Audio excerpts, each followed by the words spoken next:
You're tuning in to Past Our Prime, a show powered by Squad Locker. Here are your hosts, retired Astros minor league star Tip Fairchild and former Patriots All-Pro center Dan Copen.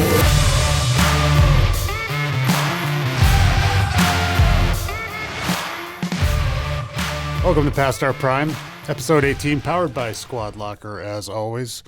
Tip is here with me, and he's not, we apologize for the aliens last week. We probably lost a few. I think you, listeners. You went off the rails a little bit. A little bit. But we're back. You're still fired up. I woke up feeling dangerous this morning. I called you this morning and said, I feel dangerous today. Let's get aggressive with some topics. Oh, boy. We've got a few. We've said it, I think, 5 episodes in a row. We wait for this time of year because it's great. March Madness finishes, the Masters, you got all these things that happen. The tricky part is it feels like we've been doing this show for a year because we've talked about the Masters. Yes. But it was in the fall. What was it, like 6 months ago? November or something? Or 5 months? 4 months? Yeah, 4-ish months ago. It was November sometime, middle of November. Let's go 5. Yeah, so we've been doing the show that long?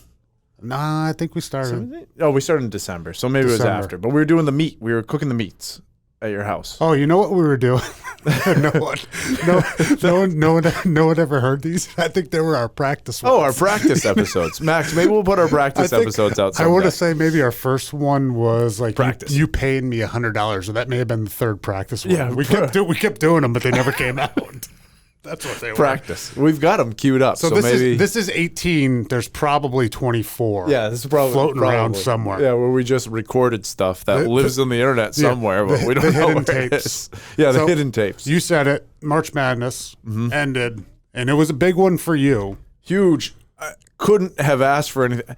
So the pools we talked about, I was in second place. I needed help. I needed Gonzaga to win, but there was a tiebreaker. Yes. Gonzaga got killed, and they got manhandled out there all game. Yes.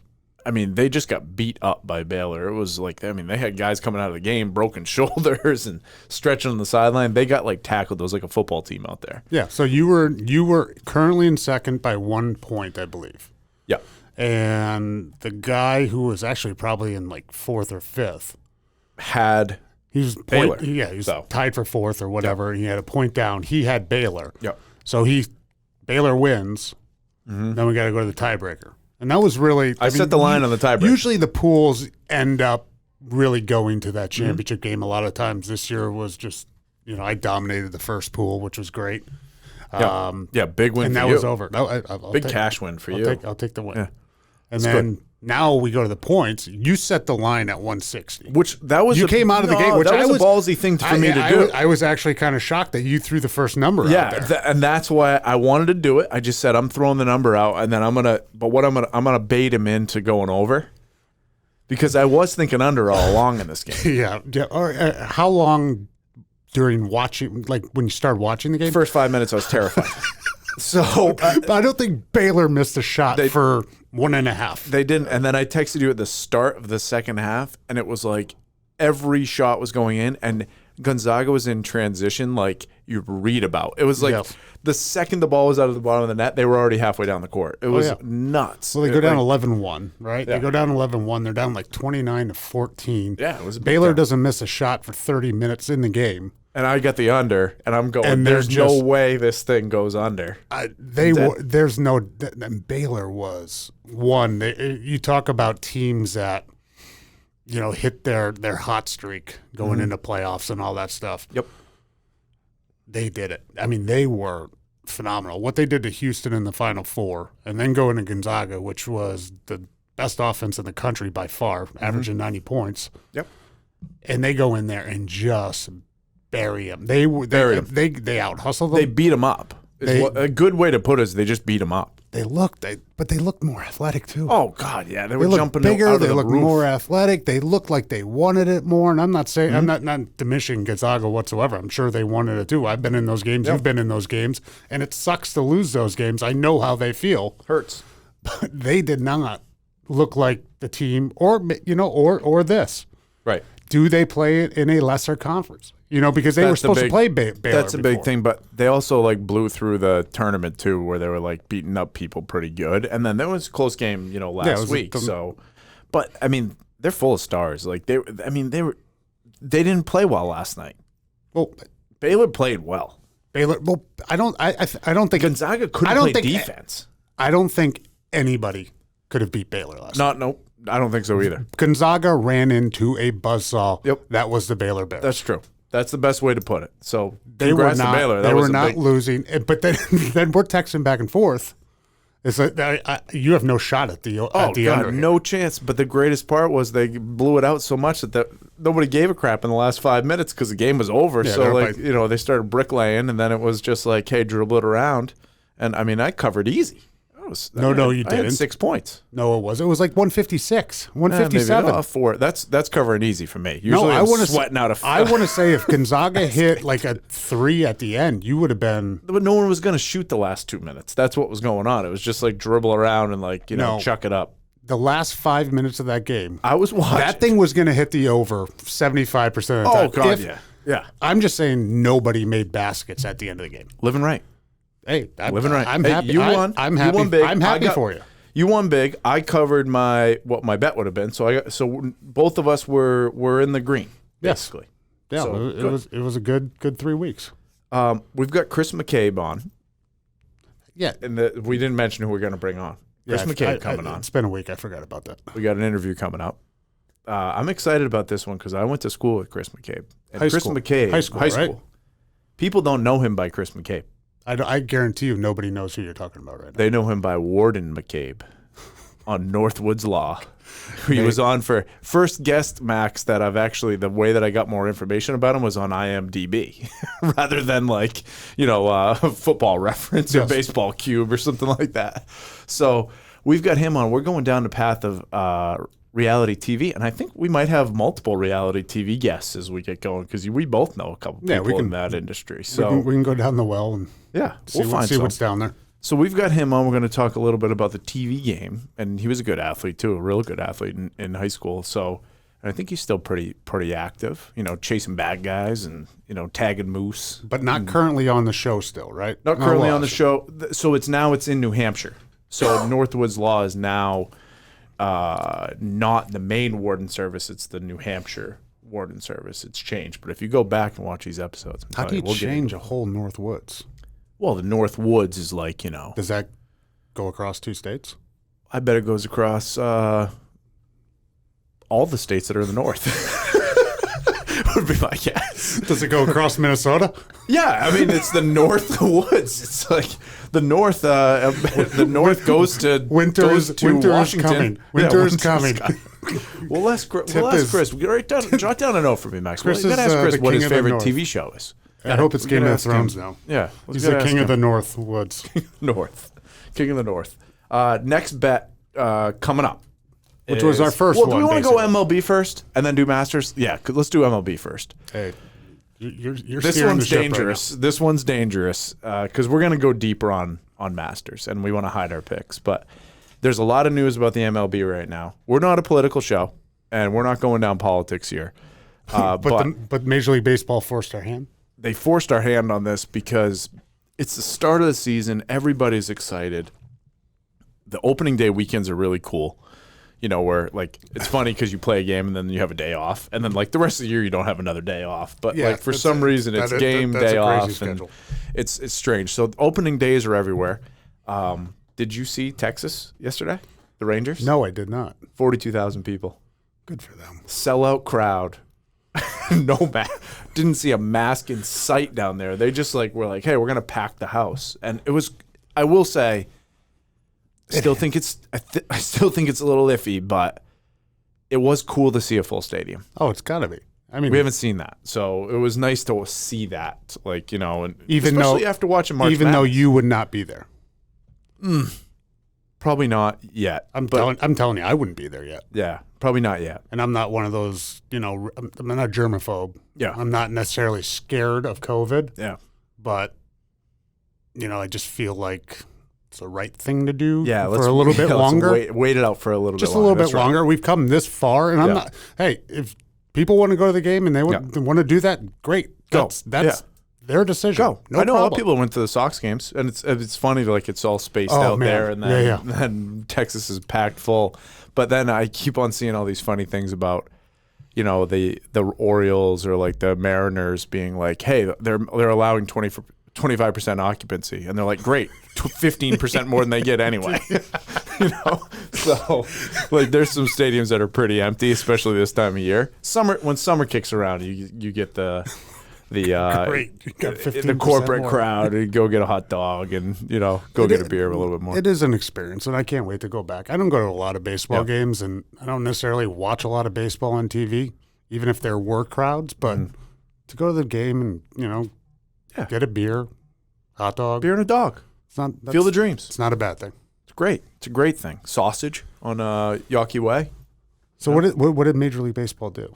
Oh, so Major League Baseball All-Star Game, they took it out of Atlanta because of the voting. And it was supposed to be this summer there? Yep. Okay. Yep. So the commissioner, I have two things to go down on this. So Georgia did something with voting. They said changed you the have law. to have an ID. They were changing the law on it. So then Major League Baseball, to kind of take a stand on it, said, fine, we're going to take the All-Star Game out of here and put it. I don't even know where it's going to be yet. I haven't even heard. No, they're Citi moving. Field? No, they're going to Coors Field. Okay, so they're going to Colorado. So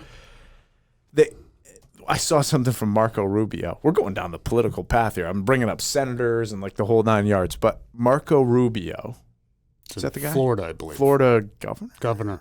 something. I think it's the governor. Anyway, he said to Commissioner Maybe. Godfrey, Max will check it out for us. who's the MLB commissioner, Yeah. who's a member at Augusta, he said, hey, Augusta's in Georgia. Are you going to relinquish your membership to Augusta as well? Because it's in Georgia. Yeah. So he went after the He should have. commissioner. And he's a senator. Senator. There we go. He's one of them. So there's a lot going on. I mean, I've mentioned this before on here, and a lot of the guests we get actually come from this group. I'm in a group with 14,000 guys in it that are former Major League and minor league baseball players, and current actually too, on Facebook. And it's a big, it's usually very much locker roomy and kind of fun, but sometimes it goes down this path, and it's a war in that room right now about shocking. Something political is very polarizing. It goes boom, and tensions are high. you can just slash a line directly in half through it, and that's the mix, which is pretty accurate anyway. So there's a lot going on with this, and I don't know. I mean, this is the first time. This is not the first time, but the MLB is taking a stand here big on this, because changing venues and stuff like that is not that's been planned for years. Yeah, the and, logistics on that alone has got to be a pain in the ass. and I get Absolutely. it's not for a couple months anyway. It's not a huge thing, and All-Star games are kind of going down a different path anyway. But I just thought it was an interesting story early in the All year. right. What is the MLB's stance against them changing the law to get identification on voting? Yeah. Where's the problem with this? This is the big debate in the group. don't is, understand- Hey, okay, so I don't need to show my ID at will call for tickets anymore. I don't need to show my ID to buy a beer at the ball game. Where are we going with this? I don't care. I don't either. It's So this is why look, we're not whether good you for- vote one way or the other, whoever won. We know who won, and I'm not even saying the last one Yeah. was a fix or whatever, but I actually would prefer the laws be in place, which is the state's job, right? I mean, State's job. The government doesn't come in, the national or the Federal. the federal government doesn't come in and tell a state how to run its own elections. That's on the state to do that. But I would feel better knowing that all the other states have laws in place where you could say that's real. Mm-hmm. Major League Baseball has rules. Houston broke those rules really badly. What, 2 years ago? They did. Are we gonna say you're not allowed to play in Houston anymore? I get it. What the I hell know. happened there? You didn't really take a stand against those assholes. That's right. I was, I didn't participate in Trash Can Gate, but I mean, thank you, Dan. You're welcome. So I wasn't lumping you in. I know. I wish you were, because then I'd be retired too, and we'd have That's true. But I was not lumping you in. By the way, that was social studies with Dan and Tip.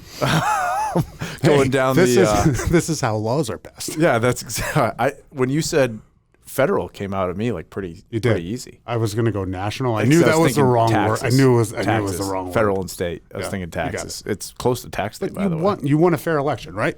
I feel better. Max, would you feel better if you know it's fair? And what's the problem? What is the problem with asking someone? And by the way, you don't even need a government license. See, this is where you can go other ways. You can show a utility bill. Guess what? When I go pay taxes at town hall, sometimes I have to bring a utility bill to prove that I live there. National Grid. Yeah. Exactly. What's the problem? So this is why we don't. This show needs a little more spice sometimes, because Dan and I agree too much on some of these things where it's like, we don't really care. Like, we do, but we don't. I'm not going to go fight about this. You know what I mean? Maybe this is where we bring in Max a little bit more and say, come on, Max, like, give us a different opinion on this. I can't play devil's advocate here. He can't. He's in the same boat.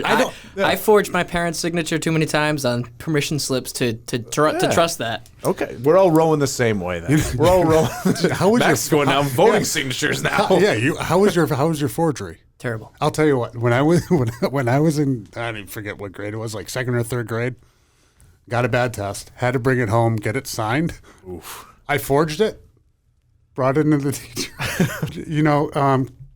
Called me up after class, basically said, "Hey, can you go take this to your mom and dad and have them sign it?" I was like, "I did." And she's like, "Usually they don't write, or usually you write in cursive." I printed it.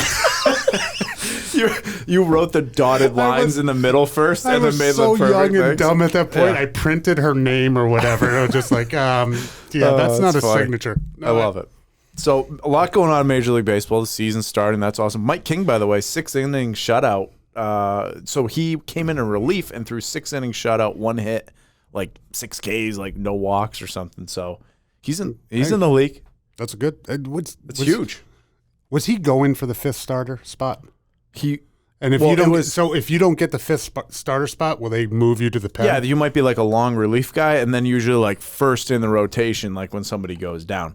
Usually in the beginning of the year too, because the way the games are spaced, you might not need 5 starters for the first, 3 times around the rotation, because guys are getting 5 days rest anyway. You're getting your golf in. That's right. You're playing plenty of golf. How hard is it for a guy to go from the pen to starter? It's build on innings. So it's like arm strength build. So if you're like a bullpen guy and you're used to throwing 30 pitches, all right, well, it's going to take you a little while to build towards. Take the physical side out of it. What's the mental side of it? I actually think it's not easier, but bullpen guys, you got to be ready every night. Unless you're down, unless you're shut down, then you're actually wearing your sneakers because you're not going to be activated. But as a starter, when you have a good or bad performance, you have the days off in between anyway. So like when you have the good performance, you kind of want to get back out there. And then when you have the bad performance, you kind of want to go redeem yourself. So sometimes you're like anxious, being like, let's get back at it, where a reliever can have a bad outing the night before and be like, screw it, I'm getting ready tonight again, I'm going right back out there. So it's a little bit easier mentally sometimes. You don't get to play as much golf. No, because you get ready to go. Yep. I got that. I always found that to be...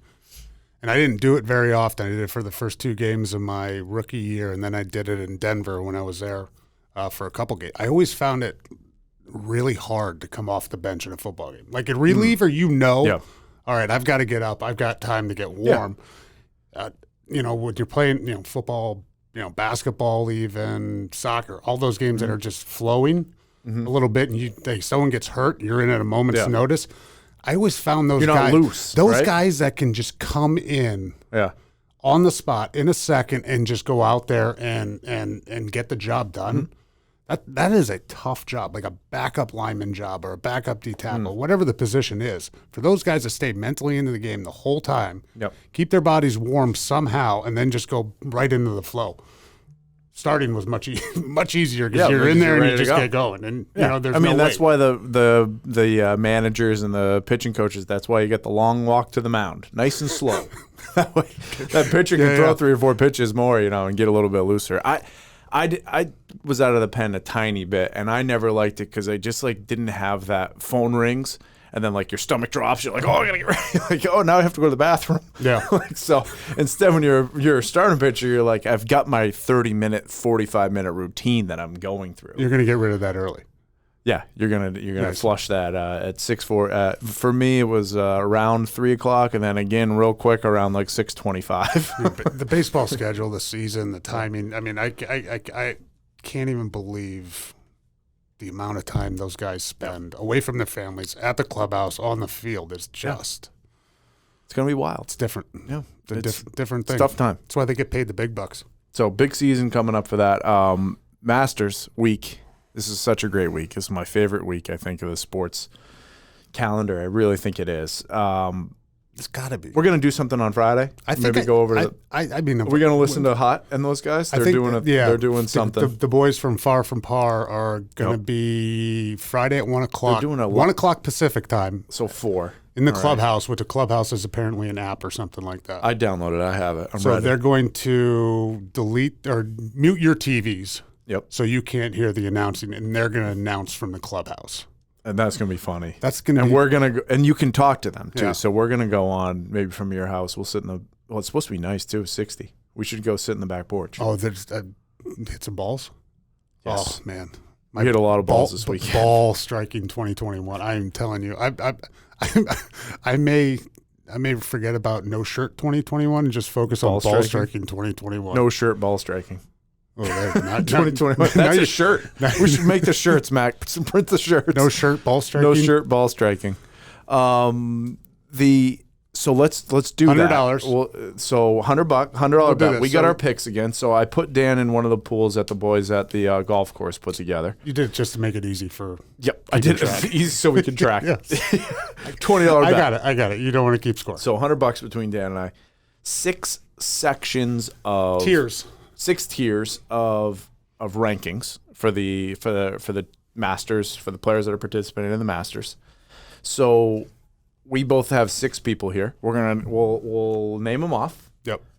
Round 1, 2, 3, 4, 5, 6. We could be taking the same people. That's fine. Yes. You can select the same people. So you're gonna take the top 4 scores. And it's the top 4 out of the scores. 6. Top 4 out of the 6. The total I think it's under combined par. 72. Yeah, or whatever the lower. No. I think it said if your guy doesn't make the cut, it's an automatic 80. That's right. All right. So you could have. You could I have- mean, you could you could have have three- 480s. You could have If nobody makes a 320. cut. Yeah, You could have exactly. 320. 4 times 8. Got it. So that's We should do a math at some point. No, we should do a math test sometime. We should do a math test. By the way, geometry That would I be crush. awesome. Or a social studies test. Well, Social that's- studies You would be just good. heard me just rake down over the coals on that one. Federal. You said can one. finally lose You said one goddamn word. Federal. I've got it. I've got social studies. Who was my teacher? Oh, I can't remember. I'll Mrs. think of it, MacCabe? sorry. No, it was not Mrs. MacCabe. No, I will think of my teacher's name. Though, All in right. a I don't little bit. necessarily have these in tiers. I went tier. I think I'm pretty close on the tiers. Okay. But they sent to me all scrambled up. So Okay. do you want me to go first or You go first. tier 1? Yep. I'm going back. You are. I'm going back. So Dustin? there's only 3 guys that have ever gone back to back at the Masters. Yep. Dustin Johnson is going to be the 4th. Okay. My tier 1. Yeah. Dustin Johnson. So we're both on DJ for the winner of this thing. And there's good players in tier 1, by the way. It's Rory and by Justin the way, Thomas. I made these picks Kep- or before. I made these picks before I saw Koepka's response. He wasn't. He wasn't in tier 1 though, for whatever reason. And he wasn't supposed to play. He's I not know. supposed to play. And then now all of a sudden, I think he's literally like he just had knee surgery in- 2 weeks ago, 3 weeks ago, right? It was a month ago. I think it was in March. It was in early March. Okay, so say a month ago. Yeah. And they were talking about him being out 6 to 8 months and all this stuff. And then he tweeted just the eyeballs and like a skull. And then like the Jordan thing that said, I took that personally. Oh. And it's like, oh my God. Like rearrange the bets. He's back. Did you try and get It's the to redo it? it's in no, I didn't, but it's in I like had in the- Major I- League. I had the opportunity. It's in Major League. Do you remember the scene in Major League? In Major League 2? Where Rick Vaughn, Oh, God, I don't- he's like all clean cut, and then he comes out of the thing like because he hasn't been pitching well, and he's got the haircut again, and the girl's playing the thing. It's like it's him, and he's like, "Why don't you stick it up your ass, asshole?" Whatever he says, and he runs out the wild thing again. That's Koepka. So I'm nervous, like he might just go out and destroy people if he feels all right. But let's stay with it. So Dustin Johnson. I'm gonna lean on the injury and go. I wouldn't have chosen him anyway. Okay, But I do feel like he could come out with a vengeance. I think Dustin Johnson wins this thing. So that's my pick. You want me to go 2? I'll go 2. Okay, you go My two. number 2 is Tony Finau. And Yeah. the reason why And is you because know he's not going to win. The reason why is I think he finishes second in every tournament. So that's who I'm picking with number 2. Who do you have? Maybe he'll dislocate his ankle again in the remember par 3 that? Dude, that was disgusting, and I don't even know. The way he I'll tell you clicked what. it in was wild. Oh, no, it just Find like that video, popped back in. Max. He dislocates his Tony ankle. Finau dislocation of ankle. At 8. And now at the 7th hole, this was just a moment ago, Tony Finau.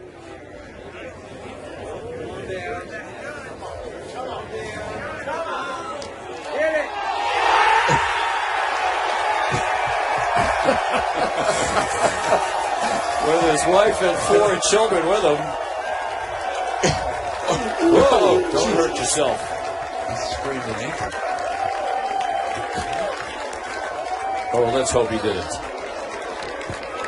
He's waving that he's all right, I hope. It was after a hole in 1, right? Yeah, at the par par 3 3 contest. He was running was backwards. Absolutely gross. And Yeah. I've broken my ankle, I've ripped up my ligaments and all that stuff. And it's one of those things where if you go, I haven't dislocated it where it's been facing the other way or whatever, but you know how it feels. I can't even watch that shit. Oh, it was gross. It was gross. And the fact that he came back and played really well that tournament. Yeah, it was gross. He got some credit. I guess Sanjay M.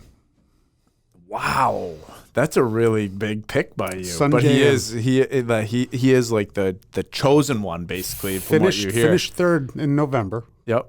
and can putt like a madman. Yeah, he is. He is lights out. That's a good pick. So whatever That's a good whatever he's going to lose off the tee, he's going to make up on the green. Yeah, that's a good pick. I like that. Your turn. Pick 3. I think this guy's in 3. I'm going to Hideki Matsuyama. It probably is. That's probably I right. think it was tier 3. So I'm going Matsuyama. You're going Team Asian Pacific side. Like, Well, I this got is one like, American in there so far. We're good. Okay, all right. That's like, I mean, that's Actually, I'm 50-50 with U.S. and international at the moment, right? Okay. Yeah, All right. Coming up, we'll be 50-50. my third place person, Scheffler. I like Scheffler. Hits it a mile. You know, I'm in for it. I just want to see it. I know he's kind of just kind of Yeah, I know, but like he's been playing okay. Like it's just he's kind of one of these young guys that's a little sneaky. Yeah. So let's see what happens. He played like crap in Austin though in that match play. That was Yes. disgusting. Yeah. But he got there, and that's where I'm thinking, who knows? Let's see what happens. Is it me for 4th? My boy, Mark Leishman. Oh, I was gonna take him. I knew you were gonna take I him love too. Leishman. I just think Leishman's funny out there. He's like, just kind of like, well, but like can move it, and it's fun to watch. Australian guy. I think this. I'm not sure if this was 4 or not, but I was either gonna take Lowry, which I didn't. Very much like a Leishman pick, kind of. Yes. Yep. I was thinking along those lines, but I ended up taking Cameron Smith. Okay, so Cam Smith, a guy I like to punch in the face. Yes. Okay. Specifically for that reason. Okay.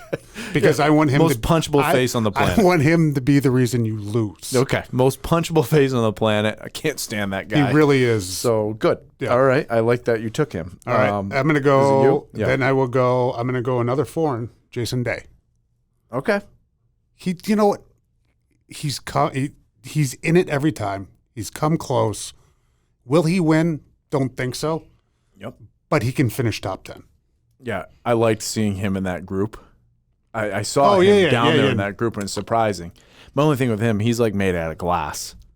His back and everything is like beat up, but he bombs it still. Kepka could say that about Kepka, right? Oh, well, yeah. Well, except he's tough as nails. But getting rub downs and in between like putting and all that stuff. That is true. I like the Jason Day pick. I want to. I think we're going to be the same on this last tier. No, I got Brian Harmon. Oh, so this is my fifth. No, it's my fifth Okay. pick. It's my fifth pick. Brian Harmon, Yep. because he wears gigantic pants and he's like 5'5", and I think it's hilarious. And he's left-handed, so I wanted to get one left-hander in the mix because lefties do win at Augusta. Mm-hmm. That's like a thing. So Harmon, we also call one of my buddies at the golf course Brian Harmon because he's like kind of small but like can move it. So I think that's kind of funny. Tommy, I know that it's not you, Tommy, but we know what we're talking about. And then my last pick here, is it me? Yeah. I've got Cameron Champ. Yeah. I thought about that.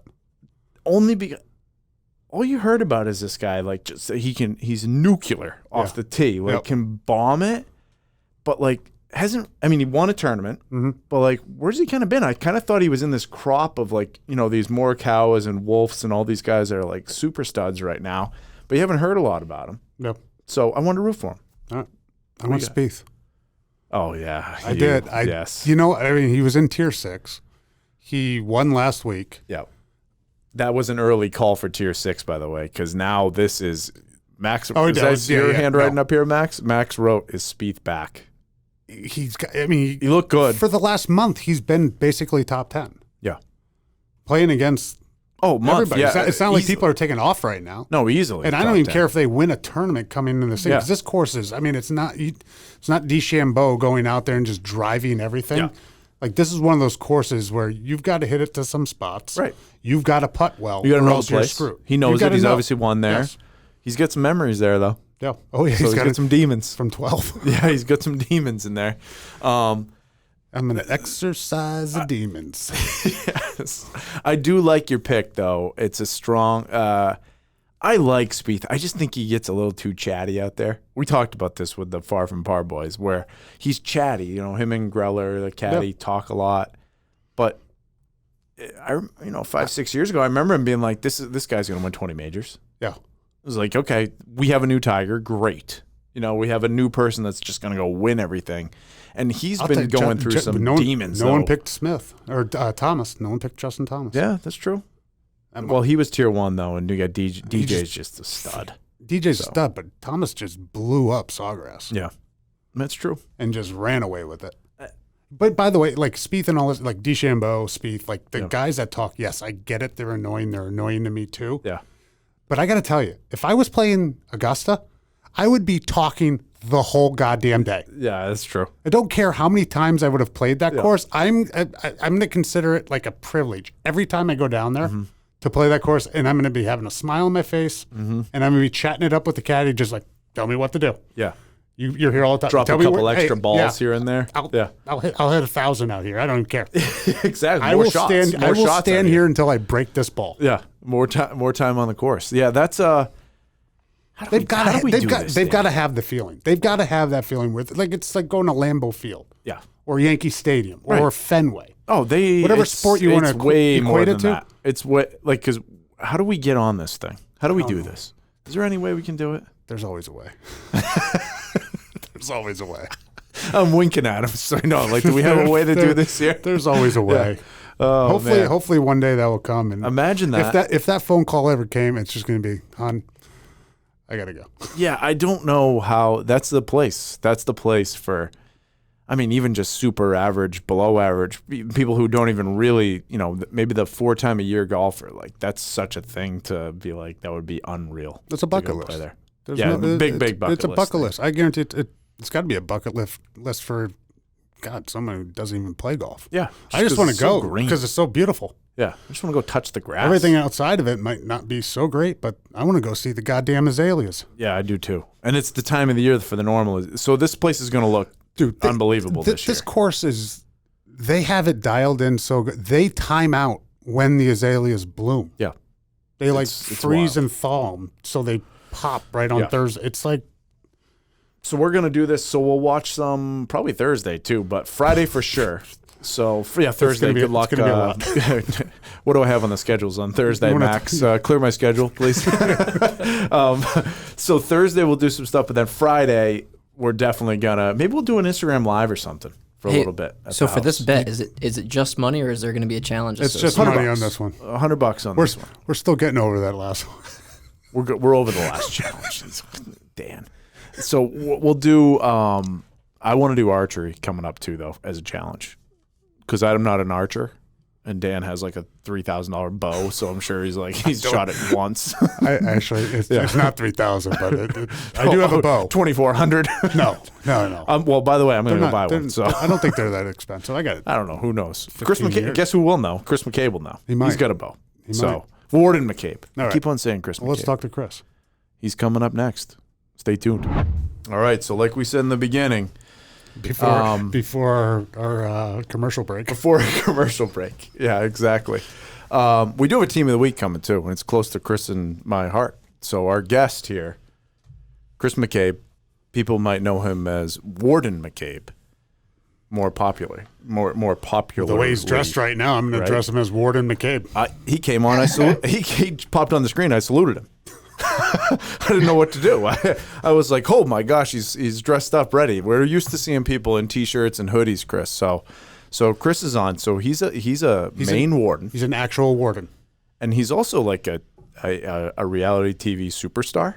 Is another way to put it, Dan. Like, I mean, this is a guy that went to high school with. We'll hit some stories from there. Are you guys the same age? Year older. He's a year older. Okay. We went to Titletown, Monmouth Academy. That's what we like to call it on the show, Chris. I mean, how many state championships? I mean, do you have any trophies in there behind you, like I do in my house, in my office? Yeah, none I'd there. Have to dust them off. They're tucked away.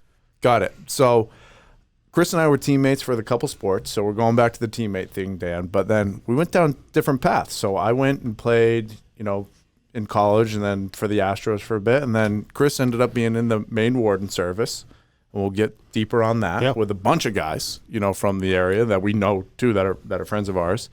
And one of our best friends, his dad was the head of game wardens for a while. And then Chris just ended up, I'm sitting there on my couch one day in Rhode Island, I'm watching TV, and he pops on the TV screen. And he's like a superstar. I'm watching him for, how long were you on TV, Chris? Take us a little bit into that. 5 years. 5 years we filmed here in Maine for the show Northwoods Law on Animal Planet. And I mean, when we first started, I didn't even think it was going to make it out of the can. Yep. It was kind of like one of those things that I really didn't know who really wanted to watch us do our daily job and kind of see what happened. And so you feel just like Dan and I then. Exactly. Yeah. Yeah, it was definitely interesting. There were some things that happened over those 5 years that will probably never happen again in my career. So it was some of those things that we brought to light on the show, and it was pretty crazy, actually. So it was wild. Whose idea was this? We were actually approached by National Geographic before Alaska State Troopers started, and we decided not to go down that road. Our administration decided to wait and kind of see what was going to happen with that. And then Animal Planet approached us on the more educational spectrum on their TV end, and they decided that they were going to come up and do what they call a sizzle reel. So they came up with me. I just happened to have a moose calf that day that I was dealing with, and they came up and filmed it, and they kind of liked my attitude as to how I was on TV and stuff. And they said, we're definitely going to put you on. And they did. They had a bunch of the other guys kind of try out, like do a few things on camera and just see how they were and how they presented themselves. And they kind of moved on from there. In the first year, they were with me a lot. They stayed at a local hotel here, not too far from my house, and they were with me pretty much on a daily basis. Which the second season, I told them, I was like, I don't know if I can do this as much. I couldn't deal with 4 days a week with them. You were on there a ton for those first few seasons, and like these guys are starting to watch it now, and I think it's out of New Hampshire now. But like we're trying to figure out where the Northwoods end. Yeah, Chris. So you'll hear it on when you listen to the episode back if you do listen. But we were trying to figure out where do the Northwoods end, and I said, well, it goes across the whole country. There is a Northwoods, but typically, I mean, we kind of all joke about it, but it's north of Augusta here in Maine, because we call south of Augusta northern Massachusetts. That's right. But I do too. We kind of relate to that, but it's all big woods up here. I mean, everything from New Hampshire, Vermont, into New York, into the Adirondacks. It's all the Northwoods really when it comes down to it. And I told Dan too, you're going to hear some accents, because mine will leak out a little bit because I'm talking to you, because that's what will happen. You'll hear me change a little. We'll try and get it, and that'll be the preview of the episode. But yours isn't that crazy.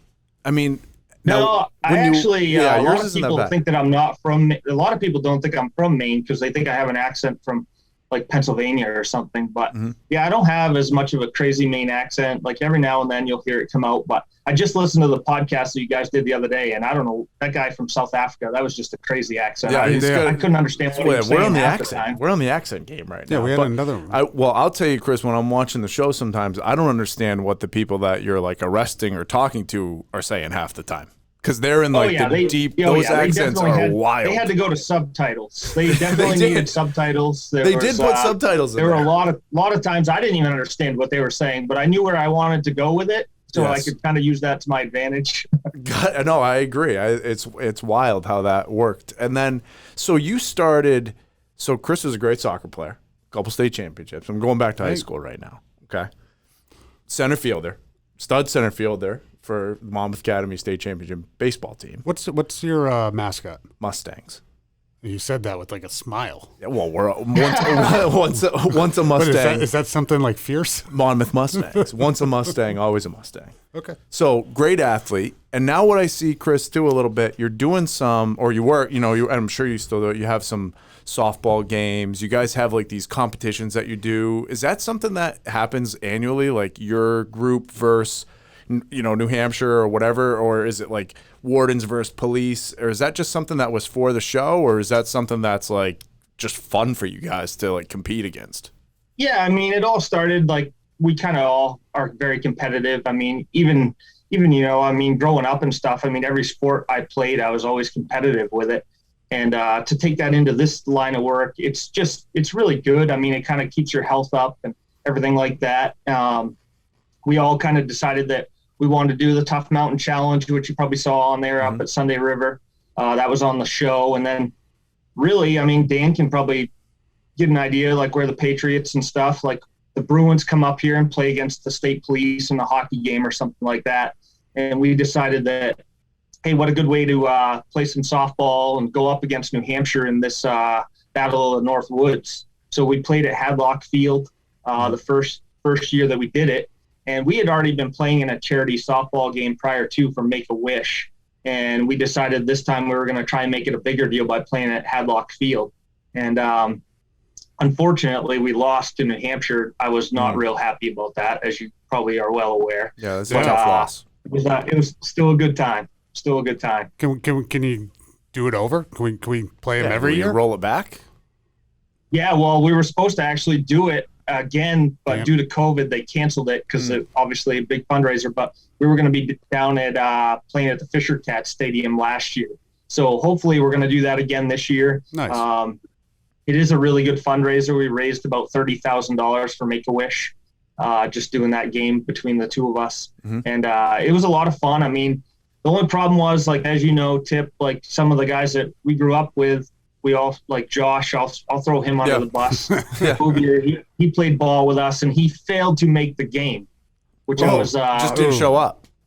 Very disappointing. Very disappointing. Yeah, that's tough. Josh was always a good ball player, and I really needed that. We only had a couple of us that played ball growing up, and it showed. If you're going to throw him under the bus, what was his excuse? Yeah, what was the excuse there?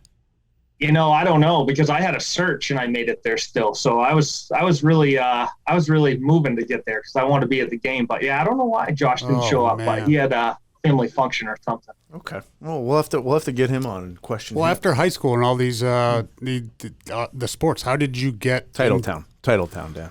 After you were a Mustang, how did you find your way to the game warden?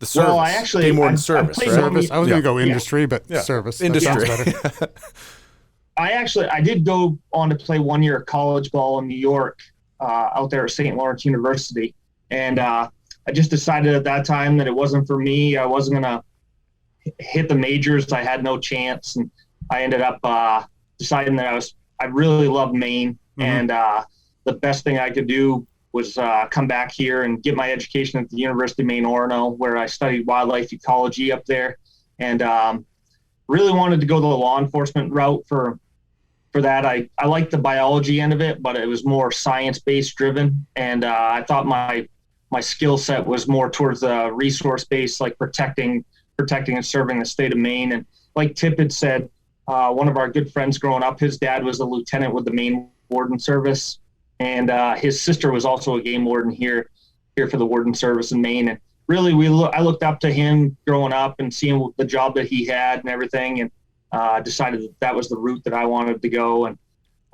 kind of dabbled with a couple other jobs after college. I worked for Department of Marine Resources here on the Kennebec River, stocking shad and alewives They're anadromous fish, which spawn in the ocean, but they come back to the freshwater to spawn up here. And worked on that. And then I worked for the USDA Wildlife Services for a year, which was probably one of the most fun jobs you could have. I actually got to go out and trap beaver and got to go out and shoot pigeons that were nuisance animals. And so you got to be like really a teenager, is what you're saying. Yeah, I mean, I really, it was a great job. Yeah. It was kind of like how we were back in the day. Yeah, did you light fires in the woods and do all that stuff and build a lean-to? Because that's what I like to do. That was fun. But now I'm not a woods guy anymore. No, you don't look like it. No, not anymore. It's I'm in the big city now, Chris. So that's how it works. But hey, I wrote down something here. I wrote down a couple things. COVID, right? It's been wild with our industry, sports industry. Been super strange in terms of like youth sports or pro sports. Football being weird. The March Madness just happened, right? Like we're not seeing fans. Were there rules and everything with hunting? Was there did you guys have protocols and things that could change? Like people had to be 6 feet apart. You couldn't have duck blinds with like 2 people in them. I don't know. I made a couple things up, but I don't know if there were real rules. Really, what's ironic about it is it kind of drove people out into our spectrum. Yeah. What we saw immediately when COVID hit was I'm in the mountains, in the Western mountains near like ski country, like Tumble Down and all the hiking trails up here. And immediately what we saw was an influx of people from the city coming up to get outside. So we had, like, for example, we had 14 rescues on one mountain last year in the springtime. And typically we don't see that as much, but what it was there was no snow to the south. So they'd come up thinking, I can do a day hike and get in there and get out. And what they didn't realize was they were headed into winter conditions. So typically what we were doing was we were ending up there where they had sneakers, socks, leggings, and sweatpants on. And we're going up to get them with crampons and ice axes, trying to get them off the mountain. So really, COVID actually pushed more people into our realm. The state of Maine actually made it free fishing up here for about a month to try and get people so that they could actually get outside, go out and enjoy the outdoors. Right. Which was a huge deal for the people. I mean, everybody's locked up. And as you know, like up here, we're very remote, and people could get away from each other if they went out fishing in a boat and stuff. But there were some regulations that they wanted. They didn't want as many people in a boat. And if you hired a guide in the state of Maine, you had to have so many, you could only have so many people in a small boat at one time. So it did have an effect on us up here, but most of our hunting regulations and stuff like that, like turkey hunting or anything like that, typically people are hunting by themselves. So it's not as common that you're hunting with multiple people unless you're hunting with a guide. Shows how much I know. No, that was actually a really good point, because when you think about it, like last spring, you couldn't get bikes. Or I even tried to get skis before the ski season, and everybody sold out of those outdoor activity gear stuff. Golfing tee times, everybody's outside. So I'm assuming, like you said, you got 14 rescues, but is there other concern? Like there's so many more people out there that, with the hunting going on, that's going to be a problem as well. Yeah, I mean, it's definitely one of the things that we had to take into account. Typically, there's not as many people in the outdoors. Luckily for us, like when COVID hit, we really don't have a lot of hunting seasons that time of year. We have the spring turkey season comes up, but typically like our hunting seasons go more towards the fall. So September, October, November are big hunting seasons. So, but we did see a huge influx in that. And that wasn't just in Maine, that was throughout the country. Like I talked to game wardens in Oklahoma where their license sales were through the roof. And, it was just driving people into the outdoors, which is a good thing. I mean, I know like Sugarloaf up here, Sunday River, even with the lodges being closed and everyone coming up, you had to have like specific passes that you had to get in to go to the mountain, put your boots on down in the parking lot and still hike up. Yep. They had record years. Like everybody was sold out of skis and everything. You couldn't come up here and go skiing without it. Yeah, people aren't going to movies. People weren't able to do any of the just indoor stuff, obviously. So I didn't even think about it that way. That's true. But you're right, though. There's a lot of people who haven't done this that were coming up and doing it. So I'm assuming you probably had a few instances of, hey, yeah, you need a license to do that. Hey, you need to wear a helmet riding your snowmobile. Like, hey, yeah, you shouldn't hike in your flip-flops. I'm assuming it's more like where normally they're dealing with people who like might actually understand it a little bit more. So I'm sure those cases were up definitely. I also wrote down a couple other things. Like, are you like a big LL Bean guy? I'm assuming yes, or like that was a head nod. Like he's kind of like a LL Bean model almost. It feels like like with the Warden services. What's the scoop with LL Bean? Yeah, like we work with LL Bean like quite a bit. We're their main company, and I actually helped them in one project where we designed a Maine game warden backpack. We also designed a pair of boots. They're Maine game warden boots. They're a hiking boot that we helped design, and some of the proceeds actually go to search and rescue for the Maine Warden Service. So whatever they get for sales, a percentage of that comes to the Maine Warden Service for us. Since I've been on, we have the Game Warden Parka, which is one of the best winter coats. But I wear about everything when it comes to hunting and fishing. I feel like I saw you on just an Chris, LLB guy, big hunter. Yeah. Yeah, I love to hunt. I'm assuming. I'm big into like First Light gear, which is Steve Ranella, the meat eater guy. Like First Light gear is like some of my favorite stuff. So if we just dropped you into the woods with that First Light gear, would you just be okay by yourself for a few weeks? Yeah. He's not bragging. See, I'm saying if we dropped you or me into the woods, where's my cell phone? It would be a problem. Where's the search and rescue? Dan and I will be like, where's my Blades membership to get a helicopter to get me out of here? Like, how do I do that? Is there an Uber that can come pick me up? But you think, so if we dropped you in the woods, you could do this? I think a while ago I saw you on a snowmobile tip. I think it was a couple of years ago. Oh, a long time ago. Yeah, I have no problem. I'm a speed freak, Chris. I like speed. Yeah. So not really. But I'll get on a snowmobile. I'm not scared of a snowmobile. I'd like to get on a snowmobile. Hey, you were always a good fisherman. Yeah, I could fish a little. We used to go out on the boat. I lived on the lake. Freshwater. Yeah, freshwater. Oh yeah, I don't get on those waves. Get seasick. But I'll sit on a lake though and fish. But so seems a lot less complicated than saltwater to me. Fishing. Well, no, it's hard to do. What, freshwater or freshwater fishing's hard. You gotta actually have like a little technique. It's not like you throw a bobber in the water. No, I know. Hey, I grew up I went up to the Northwoods of Wisconsin every now and then to go fishing. Of Wisconsin. Hey, do you have a moose yet? Is that so we're gonna get into some terms that Dan and I do not know what I'm assuming moose is a big deal up there. So a moose permit is really take us through the moose permit thing, because I know I've seen some episodes on this too, but I know about it just from living in Maine. It's tough to get. Yeah. People wait years and years and years to get it, and then when somebody gets it, a bunch of people go out, and you might not be even be the one that shoots the moose, right? Right. So you probably, I don't know if you've seen the episode where my dad and I went on my moose hunt. That we actually had Northwoods Law around at the time, and they filmed my moose hunt back in 2014. And I'll put a plug in right now. Like if you're looking to apply for the moose lottery, now's the time.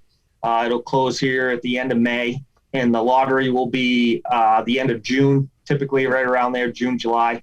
It is a huge deal. My dad, he is 70 years old, and he got his first moose permit back in 2017. So that was his first Probably been applying for it for his whole life. Shit. Yeah, it's wild. How many total names go into the lottery, and how many do they pick, Chris? I have to guess. I don't know the total numbers, but it's a lot. There's a lot of people that apply for the moose permit lottery, and there's only I think 3,500 permits. Like typically, I think last year we were around 2,700 permits in the whole state of Maine. And that permit's good for one. It's a once in a lifetime opportunity. That permit is only one moose. Correct. And that so people will go out in a group. Right. So typically what he'll take you through it. Come on, Chris. Ask the expert. Teach me. So typically what ends up happening is that, say I put in for a moose permit, you can have what we call a sub permittee. So you have the one person, myself, that gets the permit. The sub permittee also can hunt on that permit. Mm-hmm. So those two people are the only two that can carry firearms during the hunt. And you're limited to the certain zone that you're chosen for. And whatever sex the permit allows you. So say up in this area, zone 7, it would be a bull only tag. They only do 125 bull only tags here in this area. So there's only 125 to around 125 hunters. That's about it that's out there. So, and it depends on the zone. The further north you go, the more you head towards Aroostook County, you're going to have a better odds of getting a permit, because typically they do around 250 to 300 permits per zone up there. But it all depends. The moose herd has gone downhill since we've seen a huge kill with winter tick. The moose population took a pretty good hit, but it seems to be coming back now. So our moose biologists are working on that, trying to determine what the population is in the state. But we have one of the best. How do they know moose. that? Yeah. So who does that job? People much smarter than us are determining what the number is that they're giving out. Absolutely. Yeah. Wild. Jesus. Wild. There's a lot of things that go on in Maine that are not, a lot of industry, around that. And by the way, what a weird language the English language is. Shouldn't it be moose is one, but moose is also plural? It should be like meese. Mooses. I like mooses. That's not a word. Yeah. It's not a word. So, I'm sorry, just got off the rails on English language for a minute. All right. So you have Northwoods Law coming out with you on a moose hunt. I mean, I'm not a hunter, but that can't be good for your hunt. Well, a funny story about that is if your dad gets this lifetime thing, this has got to be frustrating to you and your dad. What the hell? Yeah. It was an absolute train wreck, and I'll go down that rabbit hole a little bit. We had, it was my dad was my sub permittee. My wife came along the first day. My brother-in-law came. Another game warden came, and I had 4 other people from the film crew. And by the last day, when I got my moose, it was me and my dad and 1 camera guy, because everybody else had bailed. Yeah. And by the end of the second day, I was about ready to kill one of the cameramen, because he had one of those vape things that smelled like Captain Crunch. Yeah, and he was over there smoking behind me when I was trying to call in a moose, and I was about ready to lose it, because I was just like, "This is a once in a lifetime hunt. What are you doing?" Yeah, but the moose can smell Captain Crunch. How long? How long is the permit? How long is the season? Is it like 36 hours or? No, it's a 5-day hunt. Okay. So the hunt will start on a Monday, typically like Columbus Day week. It'll be the Monday, and then it'll go into that Saturday. So you have 5 days to hunt on that permit. That is just wild. So that's the best. So out of everything else that you've hunted and fished and trapped and caught, is that number 1 for you? Or has there been like some crazy big buck or something, or like some huge largemouth bass? Or like a puma. Some wildcat or something. Like, has there been anything like that? I enjoy moose hunting, but I also enjoy one of my passions up here is I look for their sheds. So moose sheds, it's a renewable resource that they drop their antlers every year. And I actually have a 8-month-old black lab right now that I'm training to find moose sheds. So that's something I like to do this time of year. And in January, February, March, April, I go out and look for moose antlers. And I enjoy moose, just the kind of my biology background of it. I mean, they're the largest animal we have here in the state of Maine, but I also enjoy hunting black bears here in Maine and getting out to deer hunt a little bit, but deer hunting season is a little bit more difficult for us as game wardens, because that's our busiest time of year. That's the most amount of hunters that we have is during the November firearm season. Mm-hmm. So I only get a few days here and there, but I try to take advantage when I can. I did a hunt in South Dakota. So a pheasant hunt in South Dakota, Chris. I think they call it like, I got invited and the trip was paid for. So they call it like a rich man hunt. So you drive out in this nice van and like have coffee, and it's like nice and warm. And then you go out in the field that they just fully stocked like 2 hours before, and just walk, and the dogs are just like flushing birds up, and you're just like, poof, poof.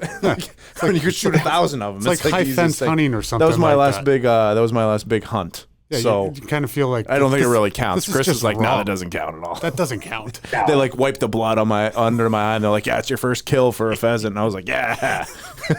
Like some guy. You guys should come up here and hunt some rough grouse. Well, last year was a phenomenal year for grouse, and this year with the dry conditions, it's going to be a phenomenal year again, and probably one of the best. I enjoyed grouse hunting more than I do for pheasant, and they're a lot better eating. What I was going to ask you, Chris, is I mean, like David Andrews, I see as like a crazy hunter, and he's a center now for the Pats. So Dan's not a huge center, and I don't know if you know him yet, but he would probably like love that opportunity. So we should set that up. Yeah, I'll just come up there and watch. Yeah, well, Dan and I will come there and watch. We'll sit in the Gator. Can I supervise with like a beer in the background? Yeah. That'd be fun. Yeah. Oh yeah. I'll hold the badge, Chris. Yeah, we'll hold the badge. We'll wear the uniform. You can hunt. Yeah, do you know him? Mark? Andrews he's a big turkey hunter. Yeah. Mm-hmm. He likes the turkey hunt. I think he likes every type of thing that's that's another great opportunity up here. Yeah, he's a big fisherman, likes to hunt turkey. Matt Light is a huge turkey hunter. All right, so we'll set it up. Chris can get us behind the gates, the locked off areas of the Maine Northwoods, the special zones. And when you first started off in Northwoods Law, were you going out and like never buying a beer type thing? Like, hey, it's Kris MacCabe now. Ooh, most things had to change a little bit. Duncan. Oh, free Duncan. Duncan's fine. Duncan every day. Because then you're in uniform and you're in your truck, so people are recognizing him probably more, and they're like, here's a medium hot regular. Regular energy shot. Yeah. Don't get the energy shots. The weird part was, it's small communities up here. Growing up here, everybody kind of knew me anyway, but they always kind of know a little bit about the game warden in the area that they cover. They always hear about us and hear what we're doing a little bit. But when you're walking in Walmart and people are like looking from aisle to aisle for you, like as you're walking around, that started to get a little weird. But it's an interesting gig. But I've met a lot of nice people from it. That's one of the things I enjoy the most is like you guys having me on here. It's just a great opportunity. And if I wasn't on the show, I wouldn't be here today. So I've met some really nice people and some real famous people, actually. You know what the best thing is about like just watching the show is like you're not looking to bust people's balls. Like you really just want to go and make sure everything's okay. They're doing it by the book. I think that's a little bit of the difference with like a police officer is usually responding to a call with stuff, and like these guys, it seems like you guys are more seeking people out for safety more rather than like right. A lot of our job is we have to be very proactive instead of reactive. Right. It's just the nature of the beat with our job. And we're out there for recreational safety. So we're looking into people with helmets on ATVs, snowmobiles. We're making sure kids are being safe and everything. Because the reality is like snowmobile season, for example, we're just getting done snowmobile season up here. We had 5 fatalities this year, 3 of which were up in this area. And that's one of the hardest things we have to do is like when we have to go call somebody and tell them that their loved one has passed because of a snowmobile accident. We really want people to be safe. We just like myself. I grew up doing that. I grew up in the outdoors and enjoy it. And we want people to enjoy it. And that's the way I always looked at it. Like when we were on Northwoods Law is I want to treat people the way I wanted to be treated growing up. And you know what? Like everybody makes mistakes. Everybody can have an opportunity. And we're out there to catch the intentional violators. We're not out there to harass the hunters or fishermen of the world. Mm-hmm. But most of our interactions are really good ones. Obviously, on the show itself, a lot of the interactions that we had were the ones where they were pretty bad. Like they were people that we had dealt with in the past or anything like that. But there's some stuff on there. Like the Jerry Largay incident, Appalachian Trail hiker. That was the one where she was missing for over 2.5 years up here. Mm-hmm. And that was my first patrol. Like when I first became a game warden was that area. And that's the area I actually like to moose hunt. And it meant a lot to me to be able to bring her home to her family and stuff. So being on the K9 team for 9.5 years, my dog just retired. And she found a lot of people and brought a lot of closure to family here in the state of Maine. And it's a super rewarding job. So it's been a great career that I just wouldn't choose anything else.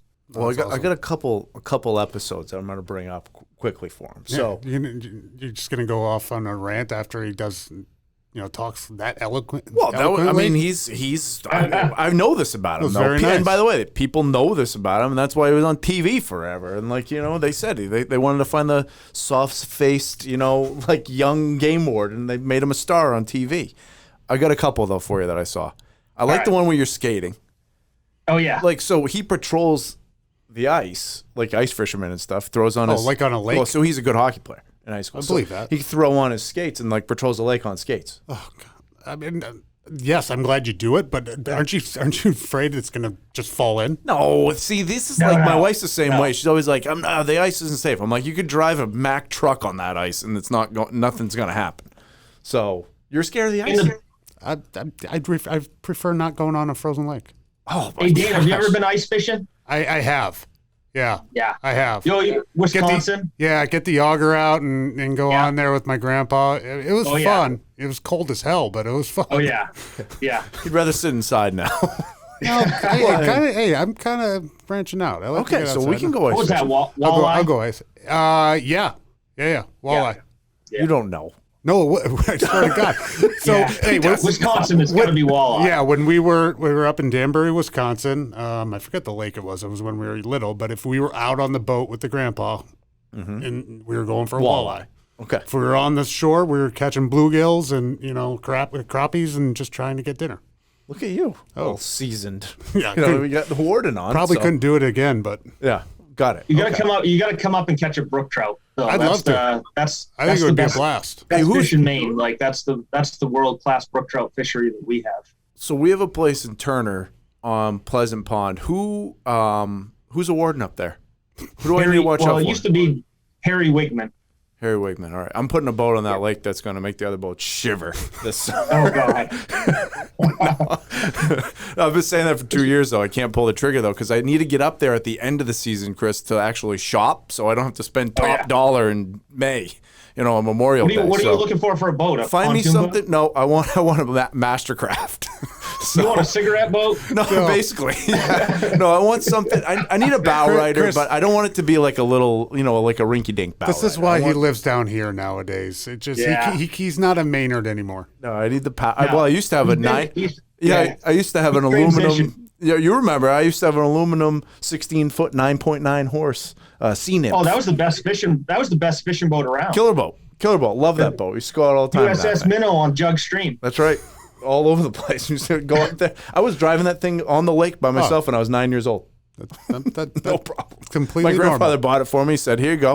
You have a See you boat." later. I was like, "Okay, cool." I bet you didn't even say put a life jacket on. Nope, I don't even think I wore one. Well, I did. No, we got to say this. I wore the life jacket because of warden service. They told me I would wear it. It was it was a well equipped boat. Yeah, well equipped boat. It was wasn't. well- It was safe. But I'm sure Chris has done we did all stupid shit when we were little. Like never wore a bike helmet. Ride a bike and you tell your kids we used wear to a go bike. to Big I got Island it, man. on the lake and light fires in the middle of the island. Just light a huge bonfire. Seems like- we used to seems dump like okay. gas from the boat onto the fire. Oh yeah. So I don't know if we could say this with him now. Now this is when we were real young, 12, 13. So we're good. Chris, what was the craziest thing on the show that you saw? But not got the best, but what was just like I can't believe that just happened. Because I There saw were a couple the lawnmower lawnmower one was great. You got some that Oh got yeah, that was million an plus interesting one. Yeah. million plus views on YouTube and stuff. So there's some good ones out there. But are there any that maybe we didn't see? Yeah. What's the biggest one? Maybe one didn't make the air. Well, there was one that didn't make the air up here. A guy, he shot a goat by accident. He thought it was a white-tailed deer. Mm-hmm. He brought it into the tagging station, and they even tagged it, thinking it was a white-tailed deer. And no one knew until he got to the meat cutter that it was actually a goat. That would have been awesome. How do they not air that? That's funny. I was actually trying to think. I was like, should I laugh now or wait for it? And then he's like, we brought it to the tagging station. I was like, oh, we can laugh. Exactly. Holy crap. I did see, we thought about naming the episode this one, Chris, the Bird Wrangler. Nobody messes with the Bird Wrangler. The one where you chase down that goose. That's a good one. Some reason, I don't know why, but I'm like the bird guy. And man, I'll tell you, like it was either goose or a great blue heron. Like, oh my God, I don't like great blue herons by any means. Like they're a nasty, nasty bird, and they go at your eyes. So like I'm always like kind of trying to stay 10 feet back, but they're always kind of getting to me. So I got a bird goose. The goose. The only good thing about the goose is I had a lot of experience handling geese when I was working for the USDA Wildlife Services, so I knew how to handle the geese. But yeah, they're still pretty nasty. Is there anything you don't want to handle? Like Tip doesn't like spiders. I don't like snakes. Yeah. You're not a snake guy? Yeah, I don't like snakes. I don't mind them. Yeah, I don't like snakes. That's partly the reason why I still live here in Maine, because we're the only place that really doesn't have any poison. We don't have any poisonous snakes. Rhode Island's right there with you, buddy. Yeah, Rhode Island is right there with you. Spider. Imagine seeing a big old tarantula. I mean, I've seen them too. I'd rather see a tarantula than a snake. Like if he's gonna go out if he's gonna go out in the woods for 5 days, like laying on the ground or even at a tent. Well, like the big snakes. My first thing is like, how many snakes are around me right now? No chance. I mean, I've hunted out west, and it's not like walking here in Maine. I can walk around the woods, and I don't have anything to worry about up here other than tripping over a rock. Mm-hmm. But you hunt out west, you got to watch out for rattlers and everything like that. And I'm like, that just ruins the hunt, in my opinion. Yeah, because you're always your eyes are your head's on a swivel. Head is always it's a mind on a game. swivel. Absolutely. So did you do any traveling with the show? So you've hunted all over the place, I'm assuming, but did they send you to go do anything like that, or have you just done that in your free time? Or do you want to just hunt in Maine? Yeah. Yeah, just my free time. They took us to New York once for the show. We got to go down there and meet the production company. Was that your first time out of the state, Chris? No. I know, I'm kidding. Pretty close though. Steak dinner down there. Steak dinner down on Fifth Ave.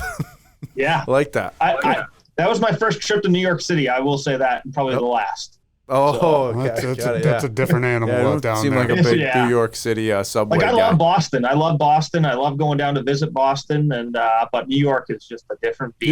You know what the funny thing about that is, Chris? Like Boston, it's more of a homey city. The New York is just huge and just like, what the hell's going on? Yeah, never see the same people. But can't even tell you how many times I've been to Boston. I could go to New York first time, and I know exactly where I am, and I know exactly how to get to where I want to go. Yeah. Where I go to Boston, I have no clue on how to get anywhere. It's the worst city to go to get around, driving a car. I totally agree. I mean, New York City is all squares, it's all blocks, it's all numbered correctly, but Boston is just a maze of roads and everything like that. But no, I've had the opportunity to go to a lot of sportsman shows out of state. I've been down to Boston for a show down there. Went to Pennsylvania for a show, New York. Do a lot of sportsman shows, trying to get people to come to Maine to fish and hunt here. Nice. It's a great opportunity to meet people and try to get them to come up here. So, when's the last autograph you signed, Chris? Yesterday?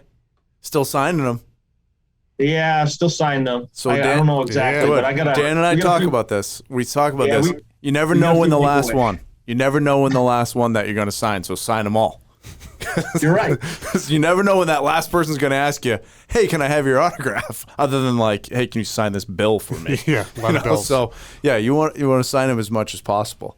Do we want to ask him our last question? He probably knows it because he's a listener. Oh, you got to Yeah. No So I know. I'm asking him. I already know. I know where you're going with this. Yeah, I already know what he's color ready it is. for it. He said, "What's your favorite color Gatorade, Chris?" Red. Yeah, I knew he was. I already knew he was. I could tell he was a red Gatorade guy. We're zeroing in on the persona of these Gatorade colors. I knew Chris was a red. And Chris, we have a team of the week at the end of this, and it's going to be the Monmouth Academy cheerleaders. Just because we're keeping it close to home, they won the state championship, so we're gonna hook them up with team of the week. We're going right back to the Monmouth Mustangs on that, Max. They got a lot of state champions in there, don't they? You should see the trophy case there. It's loaded. Yeah, we did all right. Chris, what was the favorite sport? Ooh, it's a tough one. I really loved hockey, but I was a better baseball player. Yeah. We won a state championship. My junior year. Should have won a couple. Should have had two.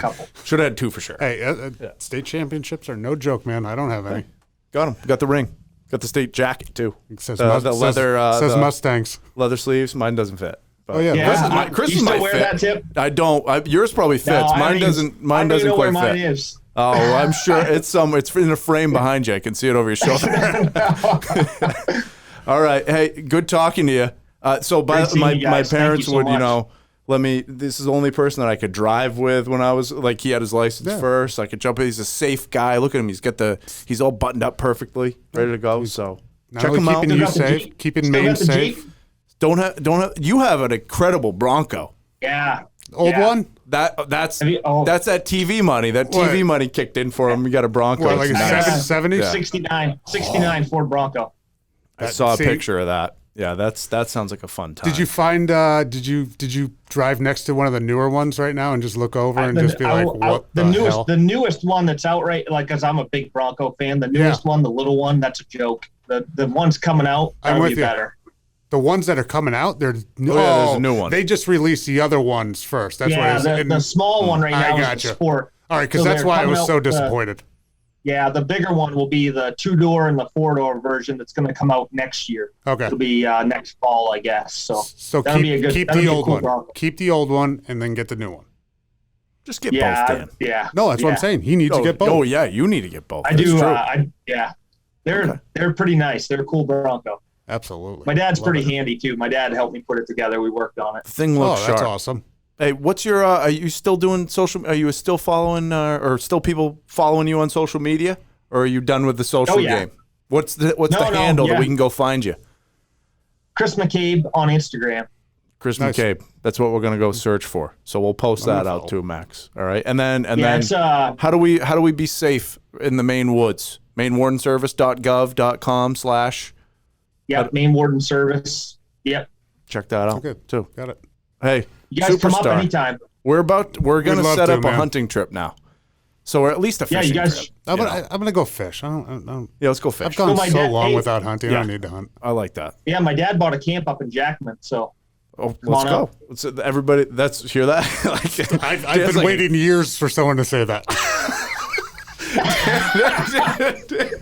It's like, no, but nobody understands it, Chris, other than like Mainers. Like a camp doesn't mean that we put up like a tent, like in the woods. Oh yeah. No. So Yeah. like there's a house there and it has like, there's probably a TV. That's a cabin to everybody else. They got a flagpole and everything. They don't understand what that means, like up to camp. That's a Bob That's a- Marley thing. Yeah. So, Everybody says that's a cabin. That's a cabin to everybody Cabin else. works for We me. call them camps. yeah, or it's a house. Like, Yeah. It's just a house in a different spot. This is my second house. Oh yeah. Exactly.